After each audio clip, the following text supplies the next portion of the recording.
Apocalipto, para fora da sombra. Então, apocalipse significa aquilo que saiu das sombras, revelado. Guerra tem desde que o mundo é mundo. Verdade, nunca paramos. O susto, não, mas agora pode ter uma guerra, era o mesmo susto quando Nagasaki e Hiroshima foram destruídas pela bomba atômica.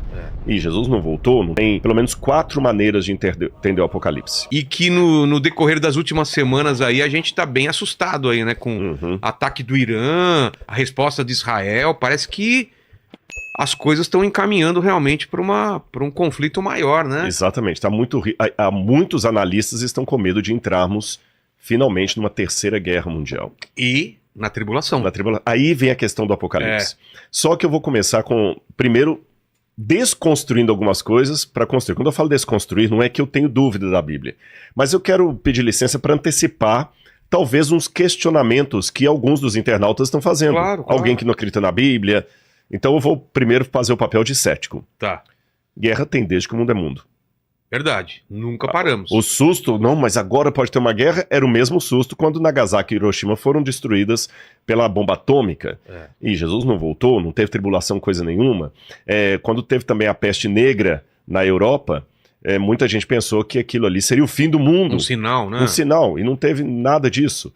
Até agora, com esse eclipse que houve nos Estados Unidos, teve gente falando que era o fim do mundo e não houve. Então, como é que a gente pode seguramente olhar para essa situação agora e falar, não, agora pode ser, sendo que no passado tantos outros crentes se equivocaram? Logo depois da morte de Jesus também houve também algumas guerras, batalhas. Sim, que o pessoal devia estar pensando. Toda, guerra, terremoto, essas coisas sempre houveram. Então, como é que a gente pode ter certeza que é realmente o fim do mundo? Será que não é apenas um crente aí sensacionalista, alguma coisa assim? Nós vamos responder isso, claro, né? Mas para começar esse bate-papo, eu queria primeiro te dar 3 presentes aqui que eu trouxe. Não são presentes inúteis, porque eu já passei dessa fase aqui. Já passou dessa fase faz tempo. Já que a gente vai falar de Bíblia, eu quero te dar de presente uma Bíblia. Aqui, eu ganhei uma Bíblia dessa, da Geográfica. Quero agradecer o pessoal da Geográfica, e eu achei tão legal. A Bíblia tem uma parte para você anotar aqui direitinho, olha. Aí eu falei, eu vou levar pro Vilhena uma também, essa é a nova versão internacional. Isso é muito legal, dá pra anotar no lado. Exatamente, e vamos estrear hoje, já que a gente vai estudar o Apocalipse. Fechou. Eu vou fazer um desafio para você e pros internautas aqui. Tá. Eu vou procurar explicar o Apocalipse inteiro, do primeiro ao último capítulo, durante o período do nosso podcast, que não vai durar 5 horas, porque o Pirula não tá aqui. Exatamente. Não vai durar 10 horas, né? 10 horas, né? E com a maneira que o pessoal possa entender. Tá bom. Tá bom? E esse eu acompanho na Bíblia. Você vai usar essa Bíblia ou outra? A minha tá aqui. Então vou guardar aqui. Eu ganhei uma outra Bíblia também lá do pessoal da Plenitude, porque aquela minha tava jurássica, você lembra? Verdade, tava toda... Aí me deram essa novinha, tô quase estreando aqui, só usei uma vez antes aqui. E vou te dar os meus 2 últimos livros. Esse aqui é sobre o Egito Antigo e a Bíblia e o Egito Antigo, que eu publiquei pela editora Ágape. Isso aqui é o quê? Uma parte histórica? Parte histórica e arqueológica. Por exemplo, como era a vida do Antigo Egito? Qual a relação entre a arqueologia egípcia e a Bíblia Sagrada? Será que o Êxodo existiu? Quais são as palavras egípcias que aparecem na Bíblia? Moisés existiu de fato? As pragas que são mencionadas na Bíblia aconteceram? Sim. Como é que a egiptologia ajuda a entender a Bíblia Sagrada? É de arqueologia, Egito e Bíblia. Esse aqui, eu até mencionei esse livro quando eu estava escrevendo, que eu fiz um podcast aqui com a Fabiana Bertotti. Exatamente, e agora saiu pela editora Planeta, Maria Madalena, A Verdadeira História. Tá. Então aí, quem quiser adquirir, tá à disposição, e para você esses 2 aí. Aliás, que episódio bom, né? Aquele foi muito legal. Recomendo todo mundo assistir. Então, de presente. Vamos agora sim, então. A gente já pode ir no Apocalipse batendo papo aqui. Vou acompanhando aqui. Apocalipse é o último livro. É o último livro da Bíblia, mais fácil que tinha de achar. Isso sempre foi assim? Ou houve algum tipo de outro tipo de ordenação dos livros? Sim, porque na verdade isso aqui é artificial. Que livro ia ser colocado primeiro, segundo? Porque, por incrível que pareça, o Apocalipse não é o último livro escrito da Bíblia. Não? Não. O último livro escrito da Bíblia foi o Evangelho de João, que foi escrito depois do Apocalipse, pelo mesmo autor. Tá certo? Há alguns teólogos que pensam que não, que o autor do Apocalipse é um, o autor do Evangelho é outro, mas eu trabalho como sendo a mesma autoria do apóstolo João. Depois eu posso explicar melhor isso. Tá legal. Agora eu tenho alguns desafios aqui, Vilela, com você. Primeiro, tem que ser um bate-papo legal, né? Porque a gente não quer cair a audiência, a gente quer cada vez aumentar. Segundo, eu tenho que ser didático, porque tem muita gente que conhece bastante Bíblia, tem gente que não conhece, eu vou usar termos da teologia. Eu tenho que ser, ao máximo possível, também respeitoso, porque o Apocalipse há diferentes opiniões. Então, vou procurar ao máximo colocar aquilo que eu defendo e apresentar também, olha, tem gente que pensa que é assim, assim, assim, eu adoto desse jeito aqui, e de uma maneira que não seja cansativa, porque eu não posso, de maneira alguma, chegar aqui como dono da verdade. Agora, é óbvio que eu vou colocar a minha opinião. Teu estudo. Meu estudo, as conclusões que eu cheguei. Agora, se você conversasse com outros teólogos, talvez um presbiteriano, um assembleiano, um batista, eles talvez não, certamente, teriam algumas opiniões divergentes. Então, eu vou colocar aqui a minha opinião, outras opiniões, por que eu concluo daquele jeito, e aí o pessoal em casa pode depois falar, olha, eu concordo com o Rodrigo nisso eu discordo dele, e o que importa é que as pessoas estudem a Bíblia, tá bom?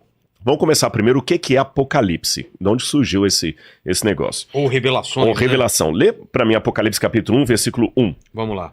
Revelação de Jesus Cristo, que Deus lhe deu para mostrar aos seus servos, o que em breve há de acontecer. Ele enviou o seu anjo para torná-la conhecida a seu servo João, que dá testemunho de tudo o que viu. Só até aí, tá bom. Só até aqui. Só até aqui. Olha bem, essa palavra que você leu, revelação, até trouxe a Bíblia em grego aqui. Em grego está Apocalipsis tu Iesu Cristo. Apocalipse. Então, em grego tem a palavra apocalipsis. De onde veio essa palavra apocalipsis, que a gente aportuguesa como apocalipse? Vou ensinar grego para você e para todo mundo aqui. É fácil. A palavra em grego como é? Apocalipsis. É bem parecido. Bem parecido, fala apocalipse. Na verdade, apocalipse é uma palavra grega que nós aportuguesamos. Entendi. É igual e-mail, que é uma palavra americana que nós aportuguesamos, né? E-mail. A gente fala e-mail, né? É verdade, já virou... Virou internet, né? A gente fala internet, né? Ainda põe ti no final. Apocalipse é a junção de duas palavras em grego. Então, para ficar mais didático para a galera em casa, eu vou explicar essas palavras. Vamos aprender uma primeira palavra em grego aí. A palavra apó. Apó significa algo que está distante de. Que está distante, para fora de. Por exemplo, apóstolo, aquele que foi enviado para longe. Isso é o significado de apóstolo? Apóstolo, aquele que foi enviado para longe. É um emissário. Apostasia é quando você quebra a aliança, você sai para longe, você rompe com alguém que você tinha vínculo. Né? Apoteótico, que está longe nas alturas, e assim por diante. Apogeu que está distante da terra. Gel é terra, apogeu. Então, apó, distante de, ok? Outra palavra que eu quero que o pessoal aprenda é a palavra eu. Tá certo? Eu, em grego, significa bom. Por exemplo, eutanásia, boa morte. Eulália, boa fala. Eugênia, bom nascimento. Eunice, boa vista. Tudo é eu. Agora, calipto significa sombra, cobertura. Calipto é sombra, cobertura em grego. Se eu juntar eu com calipto, forma que palavra? Eucalipto. É verdade. Boa sombra. Entendi. Boa cobertura. Começa a fazer sentido. Tá vendo? Nós aprendemos 3 palavras aqui em grego. Aprendemos apó, aprendemos eu e aprendemos calipto. Então, apó significa para longe de, eu significa bom, calipto significa sombra. Eucalipto, boa sombra. Se eu tirar a palavra eu, fica apocalipto, para fora da sombra. Isso. O que está fora da sombra está às claras, está iluminado. Então, apocalipse significa aquilo que saiu das sombras, aquilo que está claro. Revelado. O que é revelado é a tradução literal de apocalipse em latim. Velo é o que está coberto. Revelo é o que está descoberto. Então, a palavra apocalipse, ela não significa uma coisa obscura, uma coisa tenebrosa, fim do mundo. No apocalipse significa justamente o que é revelado. Por isso que na nova versão internacional, e eu estou com a nova Almeida atualizada aqui também, revelação de Jesus Cristo, Apocalipse tu Jesus Cristo. Agora, no grego, quando fala Apocalipse de Jesus Cristo, você pode ler isso de 3 maneiras, e as 3 estão corretas e não são excludentes. Apocalipse de Jesus Cristo significa um apocalipse que pertence a Jesus Cristo. Um apocalipse dele, tá certo? Apocalipse de Jesus Cristo. Apocalipse sobre Jesus Cristo. Apocalipse sobre Jesus Cristo. E a terceira maneira é o próprio título, o Apocalipse de Jesus Cristo, ou seja, que Deus deu para mostrar aos servos as coisas que em breve deverão acontecer. Agora que a gente aprendeu o sentido da palavra Apocalipse, de onde que veio essa ideia de escrever de maneira tão complicada assim? Porque parece um paradoxo. Ao mesmo tempo que eu estou falando com vocês aqui, que Apocalipse significa algo que está revelado às claras, parece que em toda a Bíblia o lugar que Deus é menos didático é no Apocalipse, porque é complicado de entender, né? Por que disso? Eu vou explicar a vocês. Na Bíblia tem profecias. E as profecias, o profeta era chamado às vezes para denunciar um rei. Como, por exemplo, o profeta Samuel, que chegou lá e denunciou Saul, o rei de Israel. O profeta colocava o dedo na cara do rei e falava, você está errado. O profeta, às vezes, revelava uma coisa que estava acontecendo aí. Só que por volta do 7º século a.C., aproximadamente, 7º século, final do 8º, início do século 7º a.C., começou a haver um desdobramento da profecia clássica, uma modificação. Essa modificação foram o surgimento de trechos e depois livros, como o livro de Daniel, de profecias que eram apocalípticas e não eram mais clássicas. Qual a diferença de uma para outra? Eu vou dar um exemplo.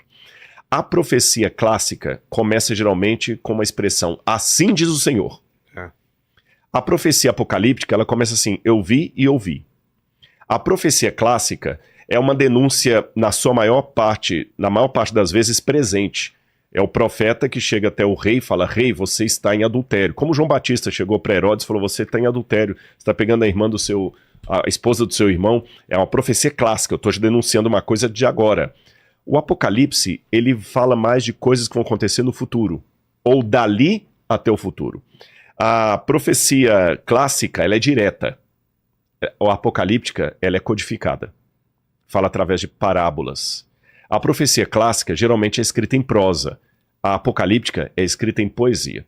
E por que essa profecia apocalíptica se tornou necessária, diferente da clássica? Porque você tinha reinos que estavam dominando Israel.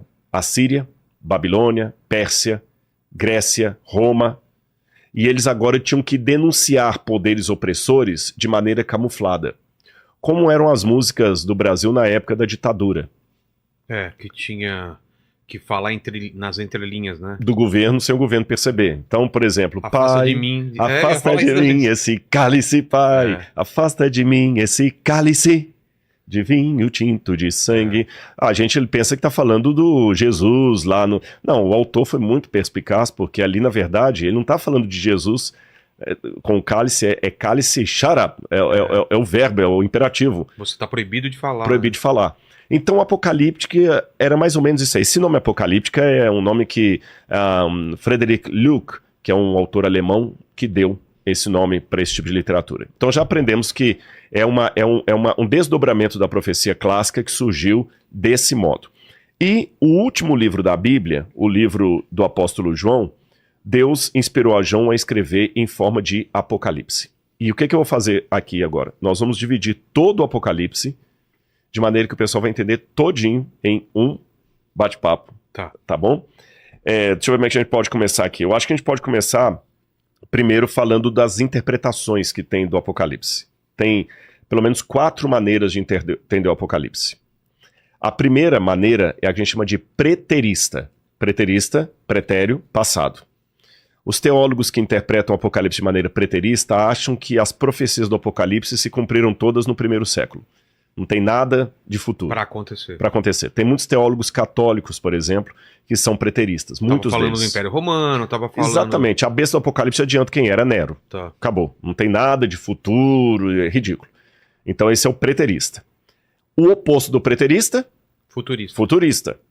É aquele que pensa que o Apocalipse é em 90% questões futuras, o futuro escatológico, é o fim dos tempos, aquela coisa toda, não tem nada durante a história. Existe um terceiro grupo, eu faço parte dele, que é o grupo historicista. Ele acha que o Apocalipse vai se cumprindo aos poucos ao longo da história humana, desde a época de Jesus até o fim dos tempos.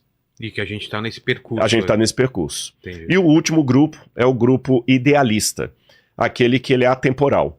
Ele acha que o Apocalipse é apenas uma grande parábola. Ah, tá. Tudo são símbolos para ter um entendimento sobre outras coisas. Exatamente. Terrenas. Então, por exemplo, se o Apocalipse está denunciando a besta como um poder opressor, eu posso usar aquela mesma pregação para denunciar, sei lá, o ataque de um país sobre o outro.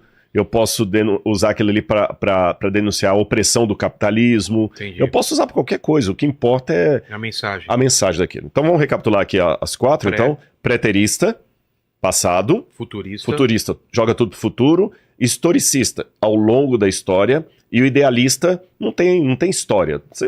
Que legal, você entendeu a besta do Apocalipse como sendo sua sogra? Parabéns para você. Você entendeu? Então, quer dizer, cada um entenda como quiser. Agora que a gente já entendeu essas formas, eu vou dar para vocês uma colinha de como a gente pode interpretar o Apocalipse. Existem algumas maneiras. Primeiro, quando o próprio Apocalipse dá a interpretação do símbolo dele. Vou dar um exemplo. Aqui em Apocalipse capítulo 11, aí o Vilela vai me ajudando aqui na leitura dos textos aqui, viu, Vilela? Capítulo 11.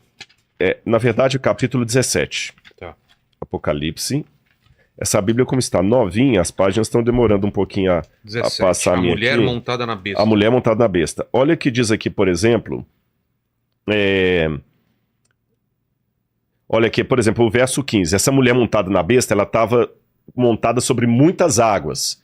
O próprio anjo vai explicar o que são as águas. 17, verso 15.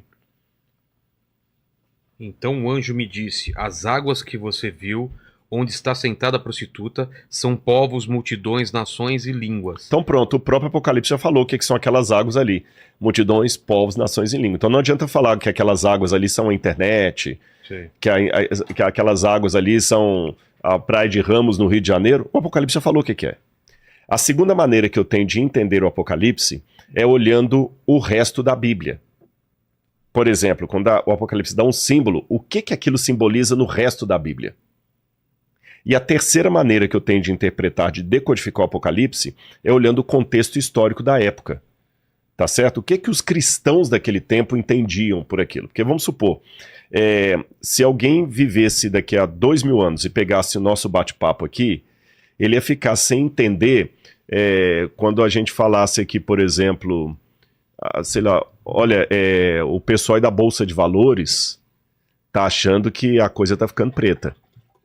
O que é isso? O pessoal da Bolsa de Valores. O que é Bolsa de Valores? Não existe mais. Não existe mais, e não faz a coisa ficando preta. Por que preta? O que quer dizer isso e tal? Você tá entendendo? Então, quer dizer, nós usamos expressões idiomáticas, algumas que alguns até acham politicamente incorretas, né? Não pode falar que a coisa tá preta.